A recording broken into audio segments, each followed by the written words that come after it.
नमस्कार साथियों, मेरा नाम है आर.के. सिंह। संस्कृति पीसीएस यूट्यूब चैनल के मध्य प्रदेश श्रृंखला में आप सभी का स्वागत है। इस श्रृंखला के क्रम में आज के एपिसोड में हम बात करने वाले हैं मध्य प्रदेश के बायोस्फीयर रिजर्व की चर्चा करेंगे और डिटेल से देखेंगे कि आखिर बायोस्फीयर रिजर्व होता क्या है और इससे जुड़ी हुई जो भी अहम बातें होंगी, और भारत में देखें तो बायोस्फीयर रिजर्व की स्थिति क्या है और मध्य प्रदेश में कौन कौन से बायोस्फीयर रिजर्व हैं और इनसे जुड़ी हुई जो बेसिक जानकारी है उस पर भी हम संक्षिप्त लेकिन सारगर भी जानकारी लेंगे। चलिए स्टार्ट करते हैं और बात कर लेंगे कि बायोस्फीयर अगर रिजर्व की बात करें तो जो यूनेस्को है, अगर यूनेस्को की बात करें तो यूनेस्को कहता है कि सतत विकास के लिए सीखने का क्या है, जो बायोस्फीयर रिजर्व है ये एक प्लेस है।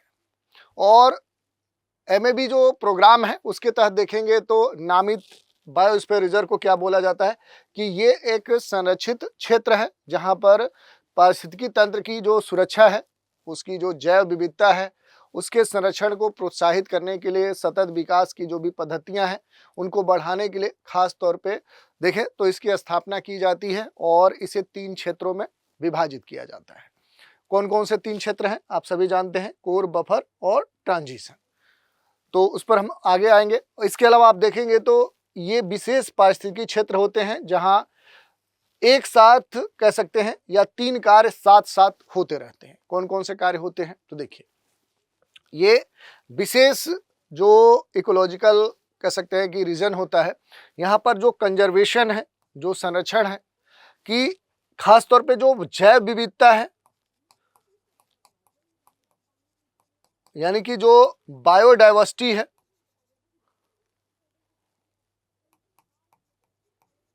और इसके अलावा अगर आप देखेंगे जो प्राकृतिक संसाधन है, जो नेचुरल जो रिसोर्सेज हैं, प्राकृतिक जो संसाधन हैं उनके स्तर पे क्या होता है, उनकी सुरक्षा होती है। और इसके अलावा देखेंगे तो डेवलपमेंट कार्य भी चलते रहता है जिसमें सतत जो आजीविका है, सस्टेनेबल कह सकते हैं कि जो आजीविका है, आर्थिक जो गतिविधियां हैं उनको भी क्या किया जाता है, बढ़ावा यहाँ पर दिया जाता है। तो सबसे खास बात है कि डेवलपमेंट के स्तर पे यहाँ पर कहा जाता है कि सतत स्तर पे जो आजीविका है उसे भी प्राथमिकता दी जाती है। और कह सकते हैं कि दूसरी बात की जो एक आर्थिक गतिविधियां होती हैं, इकोनॉमिक जो एक्टिविटीज़ हैं, उन पर भी क्या किया जाता है कि पहल किया जाता है। तो ये दोनों बातें इसमें चलती रहती हैं और साथ ही एजुकेशनल जो रिसर्च और एजुकेशन है उस पर भी काम होता है कि पर्यावरण के संदर्भ में जो भी जागरूकता हो सकती है, इन्वायरमेंटल जो अवेयरनेस है, पर्यावरण जो जागरूकता है वो भी क्या चलती रहती है, वो भी होती रहती है। तो ये तीनों बातें एक साथ इस क्षेत्र में चलती रहती हैं। दूसरी बात देखिए कि बायोस्फीयर के संदर्भ में अगर इसके ग्लोबल स्तर पे डेटा की हम बात करेंगे तो 1971 में यूनेस्को को जो मैन एंड बायोस्फीयर जो प्रोग्राम है वो स्टार्ट किया गया। विश्व भर में सितंबर 2025 तक कुल लगभग 559 जो बायोस्फीयर रिजर्व हैं जो लगभग दुनिया के 136 देशों में फैले हुए हैं। इनमें से एक तरह से ट्रांस बाउंड्री जो बीआरएस है यानी 2 से अधिक देशों में कुछ हैं वो भी फैले हुए हैं, वहाँ ये चिन्हित किए गए। उद्देश्य क्या था कि दुनिया भर में इसे लागू करने के पीछे जो उद्देश्य था कि जैसा कि जो बायोडाइवर्सिटी है, जो जैव विविधता है, उस जैव विविधता का क्या किया जाए, एक तरह से उसका संरक्षण किया जाए, संवर्धन किया जाए। और इसके अलावा जो सस्टेनेबल डेवलपमेंट है, जो सतत विकास की एक अवधारणा है, उस अवधारणा को और प्रमोट किया जाए। और इसके साथ ही जो सांस्कृतिक परंपराएं हैं, ये देखिए ये एक महत्वपूर्ण विशेषता हो सकती है कि जो सांस्कृतिक परंपराएं हैं उन परंपराओं का भी क्या किया जाए, संरक्षण किया जाए। तो इस तरह से देखें तो इस तरह के उद्देश्य निर्धारित किए गए जिसके तहत देखें तो पूरे दुनिया में बायोस्फीयर जो रिजर्व है इसका एक ग्लोबल अप्रोच देखने को मिलता है। और बायोस्फीयर रिजर्व के संदर्भ में आप देखें तो भारत का जो योगदान है, क्योंकि भारत 1986 से इस नेटवर्क का एक्टिव मेंबर रहा है और अब तक आप देखेंगे 18 ऐसे बायोस्फीयर जो रिजर्व हैं वो भारत में घोषित हो चुके हैं। और इनमें से देखेंगे तो 13 को वर्ल्ड नेटवर्क आप जो बायोस्फीयर रिजर्व है उसमें भी मान्यता मिल गई है।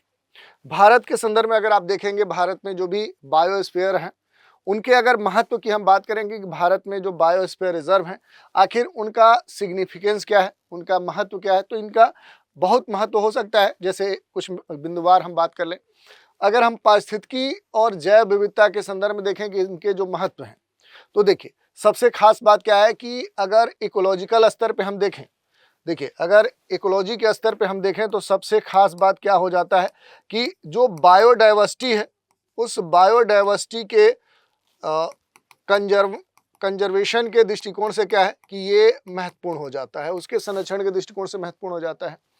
जो जीन डाइवर्सिटी है, उस डाइवर्सिटी के तहत भी देखें तो ये अहम हो जाता है। और जो भी संकटग्रस्त जो प्रजातियां हैं, जो एक तरह से इंडेंजर्ड जो स्पीसीज हैं, तो संकटग्रस्त जो प्रजातियां हैं, उन प्रजातियों के संरक्षण के दृष्टिकोण से देखेंगे तो ये अहम हो जाता है। जैसे हीम है, तेंदुआ है, ग्रेट इंडियन बस्टर्ड है, एशियन शेर हैं, इनकी सुरक्षा खास तौर पे होती है। और नदी और झील के जो क्षेत्र हैं उनको भी क्या किया जाता है, वो संरक्षित किया जाता है। तो देखिए नदी और झील जैसे जो क्षेत्र हैं उनको भी सुरक्षा या उनको संरक्षण प्रदान किया जाता है। इसके अलावा देखेंगे जैसे अलग अलग जो बायोम हैं, अलग अलग जो क्षेत्र हैं, चाहे वो मरुस्थल हो, चाहे वो डेजर्ट हो, चाहे वो कोई आइलैंड हो, या कोई कह सकते हैं कि जैसे हिमालयी क्षेत्र हो, पर्वतीय क्षेत्र हो, दुर्लभ जो कह सकते हैं कि जो पारिस्थितिकी क्षेत्र हो, तो ऐसे क्षेत्रों की जो सुरक्षा है, जो संरक्षा है, वो इससे सुनिश्चित होती है। इसके अलावा अगर सोशियो इकोनॉमी के संदर्भ में अगर आप देखेंगे कि इसका क्या महत्व है, तो वो भी अहम हो जाता है। क्योंकि खास तौर पे देखेंगे कि जो आदिवासी हैं या फिर दुर्गम या इस तरह के जो भी सामान्य जो एक तरह से विषम परिस्थितियों वाले जो क्षेत्र हैं, तो उन परिस्थितियों में रहने वाले जो समुदाय हैं, उन समुदायों की जो अपनी परंपरागत जो ज्ञान प्रणाली है, उस परंपरागत ज्ञान प्रणाली को अगर हम देखेंगे तो उसके जो संरक्षण की बात की जाती है, उस ज्ञान प्रणाली को जो एक सुरक्षा है, एक जो संरक्षा है, वो भी प्रदान की जाती है। और इससे एक जो जैव संस्कृति है, उसमें जो एक विविधता है, उसको बढ़ाया जा सकता है। तो जो बायो कल्चर जो डाइवर्सिटी है, वो क्या होती है, इससे बढ़ती है। तो ये भी आपको ध्यान देने वाली बात है कि जो बायो कल्चरल जो डाइवर्सिटी है, वो डाइवर्सिटी की भी सुरक्षा होती है। तो ये दो तरीके हो गए। जैसे अगस्त्यमालाई जो एग्जाम्पल के तौर पे अगर आप देखेंगे तो इससे कई सारे एग्जाम्पल देखने को मिल सकते हैं। जैसे अभी हाल ही में शीत मरुस्थल की बात करें तो तिब्बती जो बौद्ध संस्कृति है, हर्बल जो मेडिसिन है, उसकी सुरक्षा कोल्ड डेजर्ट के रूप में हो सकती है। जो अभी हाल ही में देखें तो जैसे हिमाचल की बात आई कि हिमाचल में जो कोल्ड डेजर्ट है, तो उसके संदर्भ में जो भी तिब्बती जो समुदाय है, जो संस्कृति है, बौद्ध संस्कृति है, उसकी सुरक्षा की जा रही है। अगस्त्यमालाई बायोस्फीयर रिजर्व की बात करेंगे तो आयुर्वेदिक जो औषधियां हैं, वनस्पतियों का जो ज्ञान है, वो इस क्षेत्र में स्थानीय जो समुदाय, अलग अलग इस तरह के जो ट्राइब्स हैं, उनके द्वारा प्राप्त किया जा सकता है। अगर इसके आर्थिक संदर्भ में बात करें तो इस समय बड़ा पॉपुलर क्या है, इको टूरिज्म। क्या है, इको टूरिज्म बहुत पॉपुलर है। औषधि जो पौधे हैं उनका कहीं ना कहीं संरक्षण हो रहा है, उनका एक तरह से आर्थिक एक तरह से व्यापार में कहीं ना कहीं उसे शामिल किया जा रहा है। कृषि आधारित जो उद्योग हैं, सतत जो संसाधन हैं, उनके जो उपयोग हैं, वो सब कहे जा सकते हैं कि भारत में बायोस्फीयर क्यों महत्वपूर्ण हो जाते हैं, उसका कारण बनते हैं। इसके अलावा अगर आप देखेंगे तो भारत में जो भी महत्वपूर्ण यहाँ पर बायोस्फीयर रिजर्व हैं, पहले हमने बताया कि 18 ऐसे बायोस्फीयर जो रिजर्व हैं भारत में, उनको आप देख सकते हैं, पूरा मैप पे दर्शाया गया है कौन से किस स्टेट में बायोस्फीयर रिजर्व है। जैसे इधर से सबसे उत्तर से बढ़ेंगे तो इधर देखिए कोल्ड डेजर्ट है, फिर कंचनजंगा है, मानस है, देहांग है, नंदा देवी है। इधर आइए तो कच्छ आपको देखने को मिलेगा, पंचमढ़ी, पन्ना, अचनकमार, फिर अमरकंटक, नीलगिरी, अगस्त्यमालाई। इधर आएंगे गल्फ ऑफ मन्नार, इधर शेषाचलम, सिमलीपाल है, सुंदरबन है, नोकरेक है। तो ये सारे जो यहाँ पर आपको भारत में जो महत्वपूर्ण 18 जो बायोस्फीयर रिजर्व हैं, वो आपको देखने को मिलेंगे। अब चूंकि हम बात कर रहे हैं, अगर एमपी की बात करें तो ये एमपी में आपको जो देखने को मिलेंगे बायोस्फीयर रिजर्व, वो कौन कौन से देखने को मिलेंगे। तो देखिए एक पहला जो देखने को मिलेगा वो पंचमढ़ी आपको यहीं पर देखने को मिल जाएगा। पंचमढ़ी कब स्थापित किया गया था? तो ये 1999 में इसकी स्थापना की गई थी। क्षेत्रफल इसका कितना है तो वो डिटेल में डेटा हम आपको बता देंगे। अब इसमें अगर हम बात करेंगे कि जो पंचमढ़ी है ये किस राज्य में है, तो ये पूरी तरह से आप देखिए ये इसकी जो अवस्थिति है वो एमपी में है, तो इसका पूरा जो क्षेत्र है वो मध्य प्रदेश में ही आपको देखने को मिल जाएगा। दूसरा इसका जो क्षेत्र है वो आपको देखने को मिलेगा यहाँ पर एमपी और छत्तीसगढ़ के बीच में, ये साझा आपको देखने को मिलेगा। यहाँ पर कौन सा देखने को मिल रहा है तो अचान जो कमार है वो आपको देखने को मिलेगा। तो दूसरा देखिए अचान जो कमार है ये बायोस्फीयर रिजर्व देखने को मिलेगा और इसकी जो अवस्थिति है यहाँ पर एमपी और छत्तीसगढ़ दोनों राज्यों में आपको देखने को मिलेगा। और इसकी जो स्थापना की गई थी, कब की गई थी तो ये 2005 में ये स्थापित किया गया था। तीसरा जो है वो आपको यहाँ पर देखने को मिलेगा पन्ना। जो पन्ना है इसकी भी जो अवस्थिति है ये पूरी तरह से क्या है, ये मध्य प्रदेश में है। ये किस में है तो ये इसका पूरा जो क्षेत्र है ये मध्य प्रदेश में ही आपको देखने को मिलेगा। और कब ये स्थापित किया गया था तो 1998 में इसकी स्थापना की गई थी। और इन सबको देखेंगे तो यूनेस्को में शामिल किया गया। जैसे अगर बात करेंगे तो 1999 में इसकी स्थापना हुई और इसे यूनेस्को की अगर हम बात करेंगे तो यूनेस्को में इसे कब शामिल किया गया, ये कई बार पूछा गया है, तो इसे 2009 में शामिल किया गया है।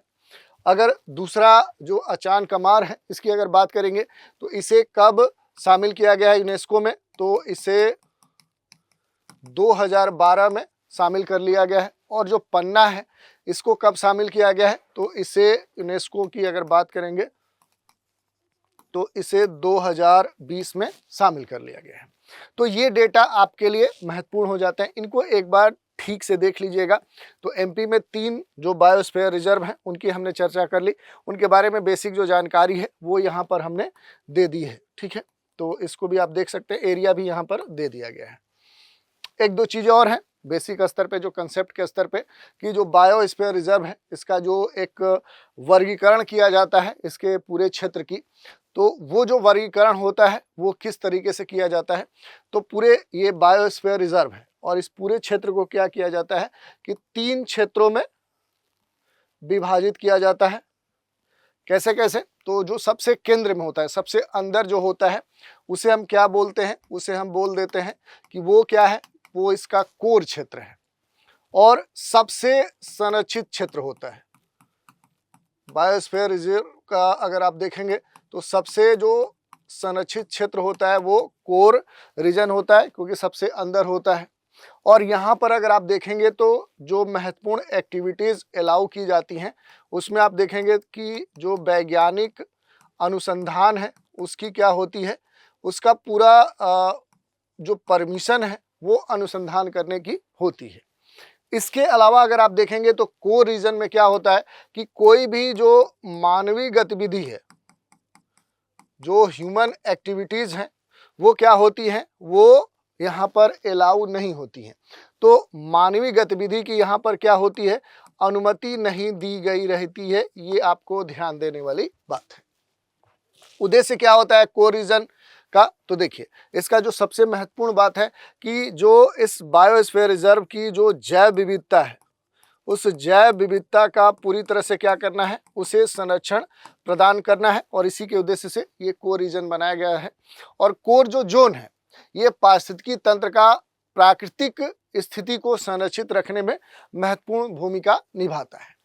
अब इसके बाद अगर देखेंगे तो दूसरा जो जोन आपको देखने को मिलेगा वो कौन सा देखने को मिलेगा, तो वो आपको यहाँ पर बफर जोन देखने को मिलेगा। बफर जो क्षेत्र है वो आपको देखने को मिलेगा। अब बफर क्षेत्र की विशेषता की बात करें तो देखिए आप देखेंगे कि ये बीच में क्या है, ये तो पूरा कोर वाला रीजन हो गया। अब इस कोर रीजन को क्या करता है कि जो बफर क्षेत्र है ये घेरे रहता है। तो देखिए ये जो है बफर क्षेत्र ये पूरे कोर को घेरे रहता है, चारों तरफ आप देखेंगे कि ये उसे घेरे रहता है। यहाँ पर आप देखेंगे तो सीमित जो गतिविधियाँ हैं, मानव की जो सीमित गतिविधियां हैं वो अलाउ होती हैं। सीमित जो गतिविधियां हैं वो क्या होती हैं, वो अलाउ होती हैं। वो क्या होती हैं, उन्हें परमिशन होती है, यानी उन्हें छूट मिली होती है। किन गतिविधियों पर छूट होती है, तो देखिए यहाँ पर खास तौर पे देखेंगे जो इको टूरिज्म है, ये आपको ध्यान देने वाली बात है। जो पारिस्थितिकी एक पर्यटन है उसको क्या किया गया है, उसे अलाउ किया गया है। इसके अलावा देखेंगे एजुकेशन से जुड़ी हुई जो भी गतिविधियां हैं उनको क्या किया गया है, उन्हें अलाउ किया गया है। और इसके अलावा शोध से जुड़ी हुई, रिसर्च से जुड़ी हुई जो भी गतिविधियां हैं उनको भी अलाउ किया गया है। तो ये सबसे अहम बात हो गई। कोर और ट्रांजिशन क्षेत्र को जोड़ने वाला एक तरह से इसे ब्रिज माना जाता है, क्योंकि इसके बाहर कौन सा क्षेत्र आपको देखने को मिलेगा, ये जो ट्रांजिशन वाला जो क्षेत्र है, या जिसे आप संक्रमण क्षेत्र के तौर पे भी यहाँ पर चिन्हित कर सकते हैं। ये सबसे क्या है, बाहरी भाग। आप देखिए पहले कोर, फिर बफर क्षेत्र, उसके बाद क्या है संक्रमण क्षेत्र। तो ये एकदम से क्या है, आउटर जोन है, ये बाहरी क्षेत्र के तौर पे बायोस्फीयर रिजर्व में होता है। स्थानीय जो समुदाय हैं, अलग अलग जो नॉन गवर्नमेंटल जो ऑर्गेनाइजेशन है, जो एनजीओ हैं, वो सरकार के साथ एक तरह से मिलकर सतत विकास संबंधी जो गतिविधियां हैं वो यहाँ पर संचालित करती हैं। तो ये सबसे खास बात क्या है कि यहाँ पर देखेंगे कि जो भी स्थानीय समुदाय के लोग होते हैं, उन समुदाय के जो लोग हैं उनके साथ जो एनजीओज हैं, जो नॉन गवर्नमेंटल जो ऑर्गेनाइजेशन होते हैं, या जो सरकार होती है, ये सब मिलकर क्या करती हैं कि यहाँ पर जो भी सतत गतिविधियां हैं, ये सब मिलकर क्या करती हैं कि यहाँ पर जो भी सतत गतिविधियां हैं उन गतिविधियों का क्या करते हैं, ये संचालन करते हैं। सतत गतिविधियां कहने का मतलब क्या है कि खेती की जाएगी, पशुपालन किया जाएगा, हस्तशिल्प संबंधी जो प्रोडक्ट हैं उनका उत्पादन किया जाएगा, और पर्यटन को विकसित करने में अहम भूमिका निभाई जाएगी।